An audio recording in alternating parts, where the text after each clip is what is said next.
Hello, I'm Chris Sarley, Investment Research Analyst at Fund Calibre, and today I'm delighted to be joined by Vincent Ropers, Manager of the elite-rated Wise Multi-Asset Growth Fund. Thank you for joining us today. Thanks very much for having me. I guess value would be a good place to start. We've seen a bit of the renaissance in the last sort of couple of months of last year. Could you maybe tell me if you think the value rotation will continue this year, and which areas in particular you think will benefit? Well, in my mind, that's probably the biggest question for investors when looking at the year ahead, because the continued rotation into value is intrinsically linked to the shape of the recovery that we'll see this year. As we all probably know, the valuation discrepancies between the value stocks and the growth stocks, despite the rally that we saw in November, December last year, remains as stretched as it's ever been.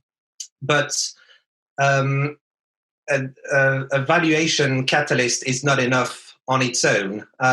So at the moment, the deepest value opportunities happen to be in the most cyclical areas of the market. So if you think in terms of sectors, you will find banks or other financials, retail, energy, and more broadly speaking, areas such as UK equities, emerging market equities, or small and mid-cap companies. So for those areas that tend to be cyclical, to sustainably outperform, we need to be realistically turning the page on the pandemic. And that's what we saw very clearly in November last year, when the results of the highly effective trials from vaccine manufacturers were published. We saw a very sharp rotation into value. And for this to continue, we need to make sure that we see what the recovery is going to look like. So for now, I would say we still believe that this will happen. I think the news that we've had on the vaccine last year and the rollout that we're seeing now has lit the light at the end of the tunnel, if you want to put it that way. But it is clear that the path is going to be sinuous. So we think it is likely that the value rotation will continue, but will probably only accelerate in the second half of this year. Okay. And where do you see as the sort of best opportunities in 2021 from a sort of global perspective? What sort of regions will the big opportunities come from? Well, as I just alluded to, we continue to see great opportunities in value areas globally. But particularly in UK equities and European equities. We also continue to like emerging markets equities, particularly in the smaller and medium-sized companies, where we find very attractive growth without the price tag.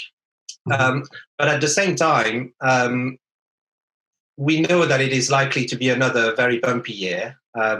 So we keep a large chunk of our portfolio exposed to more uncorrelated strategies.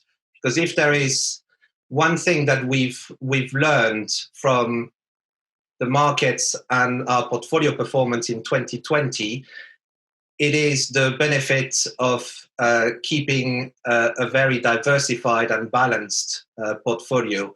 If we look at the list of our main contributors last year, it is a very diverse selection of strategies, going from gold and miners to technology, to emerging market equities, to European equities.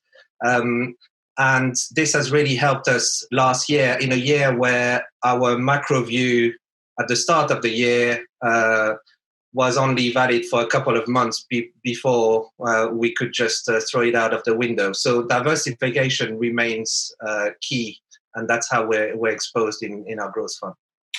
Okay. I wanted to talk briefly about Brexit. Obviously, the deal's finally cleared away for sort of re-rating of UK stocks. You've talked about that briefly a moment ago. Could you maybe go into a bit more detail on how you see that playing out in 2021 and the opportunities and perhaps some of the areas of caution perhaps in the UK market?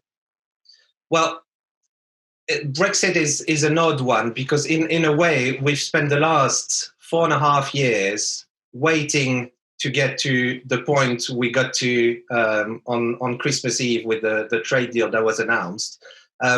So it feels like we've been in that period of limbo. And now we've got a trade deal that is announced, which is a great relief, and I think will be a great relief for investors.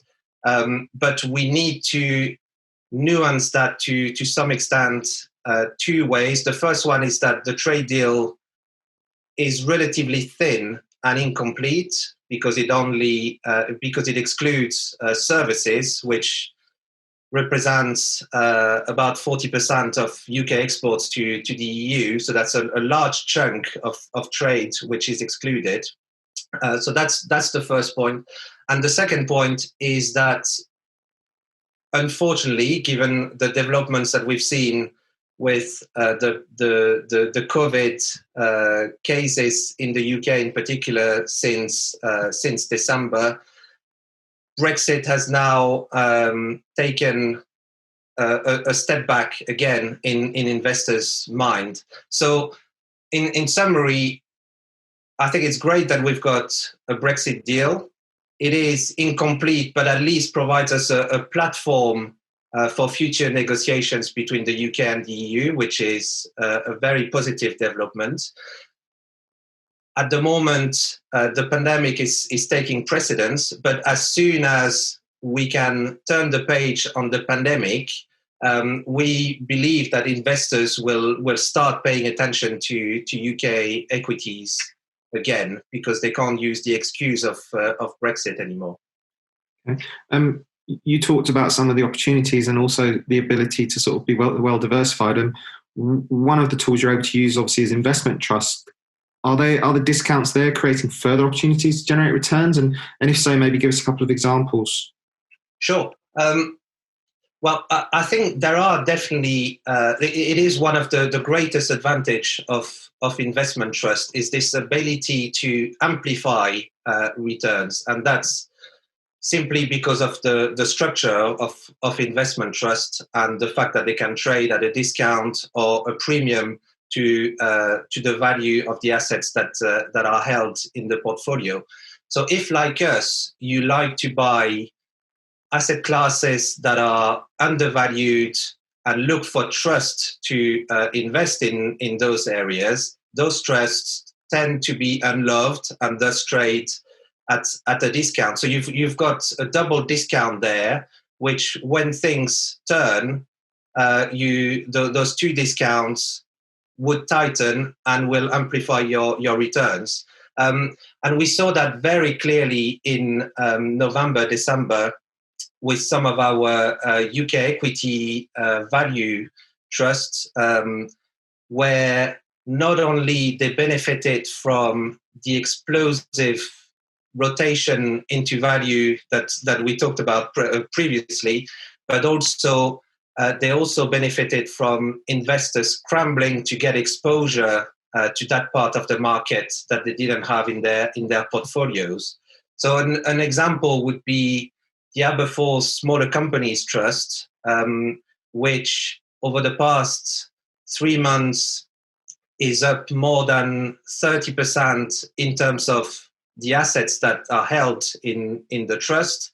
But once you include the tightening of the discount, you get to returns of more than 45%. So you've amplified your returns by about 50%, simply by investing in investment trust as opposed to buying an open-ended fund or buying equities directly. And another benefit of investment trust, particularly in volatile markets like we've had for a good few months now, and that are likely to continue, is that because the managers don't have to worry about managing their day-to-day liquidity, because they don't have to manage redemptions and subscriptions into their funds, they never become forced sellers. So in very volatile markets, they can afford to take a medium to long-term view, hold on to their positions, and manage the portfolio purely with the prospect of generating the best possible returns, as opposed to having to worry about potential redemptions from their investors. Vincent, thank you very much for spending time with us today. Thank you very much. And for more information on the Wise Multi-Asset Growth Fund, please visit fundcalibre.com.